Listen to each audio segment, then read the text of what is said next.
Bom, sobre as visitas dos presidenciáveis nesses 10 primeiros dias, a importância que a região Sudeste representa nas eleições, a gente conversa agora com Luciana Veiga, cientista política e professora titular da Universidade Federal do Rio de Janeiro. Professora, seja muito bem-vinda aqui ao Visão CNN. Eu já começo perguntando sobre esses olhos dos candidatos ou dos 4 principais, dos quais nós tratamos agora, voltados para essa região, a mais populosa do país.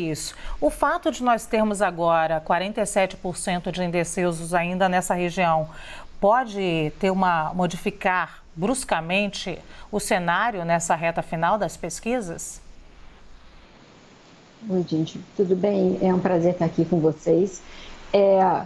Com certeza, a região Sudeste tem um peso muito importante pelo seu tamanho do seu eleitorado, né? Então, por si só, isso já é extremamente importante e razão pelo qual os candidatos possam estar mirando de maneira mais enfática essa primeira semana das eleições aqui na região Sudeste. Estou falando do Rio de Janeiro, por isso que eu falo daqui na região Sudeste.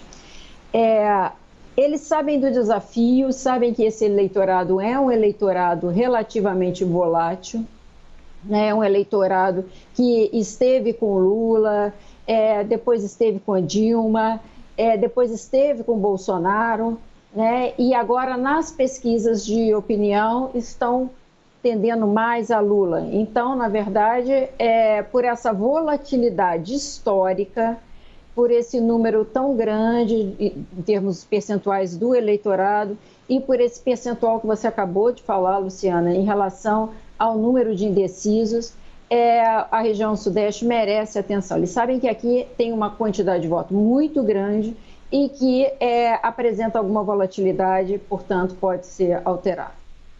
Professora, há alguma explicação para uma região que concentra 47% dos eleitores indecisos, para esse percentual ser tão alto? Qual a explicação para essa desilusão ou essa indecisão? A gente tem um eleitorado, né? De modo geral, a gente pensa o seguinte, que a gente tem várias correntes explicam o comportamento do voto. Então, você tem, de um lado, eleitores que têm uma convicção partidária muito grande, uma convicção de identidade muito grande, né? Esses eleitores são mais fiéis e mudam menos.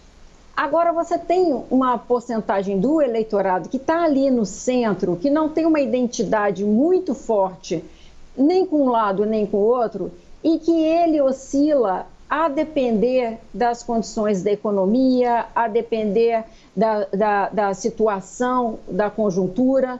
Então, esse eleitorado, particularmente de Rio, o eleitorado de Minas Gerais, é um eleitorado que ele flutua mais de acordo com a situação contextual do que qualquer outra coisa. Então, você não tem aí uma identidade muito forte, né, com os candidatos, diferente, por exemplo, que a gente tem histórico, uma coisa meio histórica do sul, de São Paulo, subindo para o centro-oeste, um pouco para o norte, que é uma coisa que a gente sempre chamou na época do PSDB, que era uma onda azul, né? Que depois essa onda azul foi um pouco para o PSL, mas o PSL em 2018, com o Bolsonaro, ele entra em algumas ondas que eram ondas vermelhas, do tipo Rio e Minas, né? Então, esse é um eleitorado que flutua a depender das condições da conjuntura, da economia e, portanto, por isso que ele fica sempre na mira aí e podendo apoiar um, apoiar outro, e esse apoio é sempre muito importante para o resultado das eleições.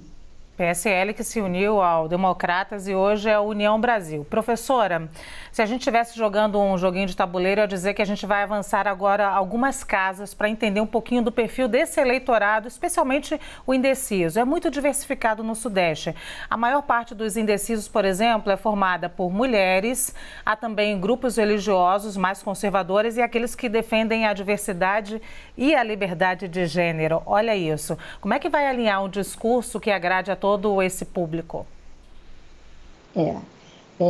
Efetivamente, o que a gente tem, assim, na verdade, é que até recentemente, né, quando o Bolsonaro cresceu um pouco e as pesquisas quantitativas mostravam que ele tinha crescido entre as mulheres, e entre as mulheres e entre os evangélicos, ele teria retomado um pouco da sua fortaleza em meio a esse segmento, ficava um pouco claro o seguinte: a gente diz que quem decide por último, quem em última instância não tem muito vínculo com a política, né, não tem uma relação afetiva com a política, ou quem está sob pressão cruzada.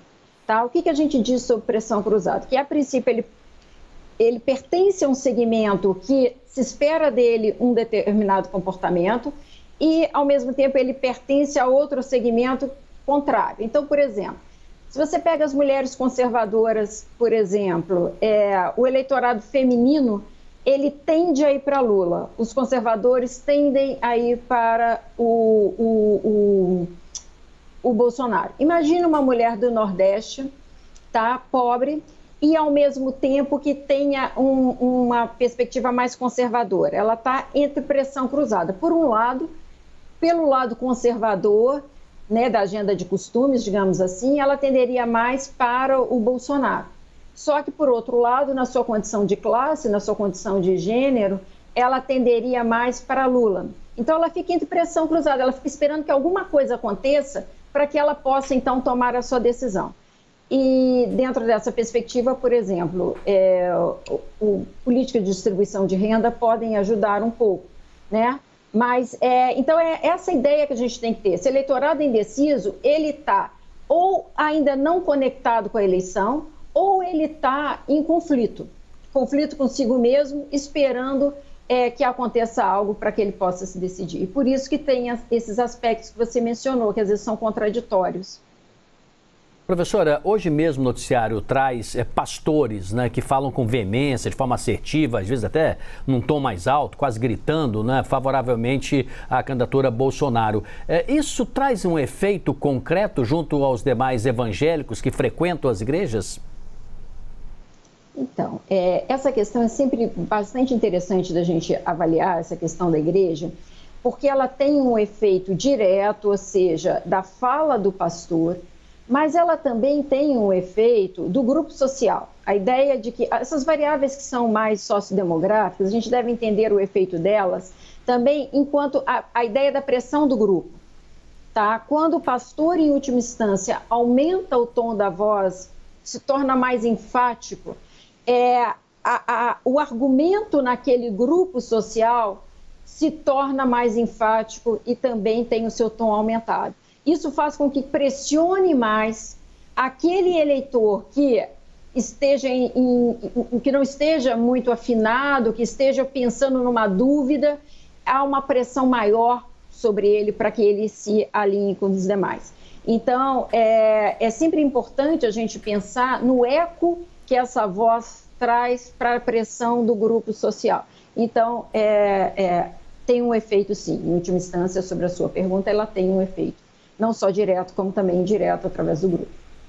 Vamos agradecer a participação da cientista política Luciana Veiga, conversando conosco. Uma boa tarde para a senhora e obrigado pela entrevista. Obrigada, gente. Foi um prazer. Obrigada, professora.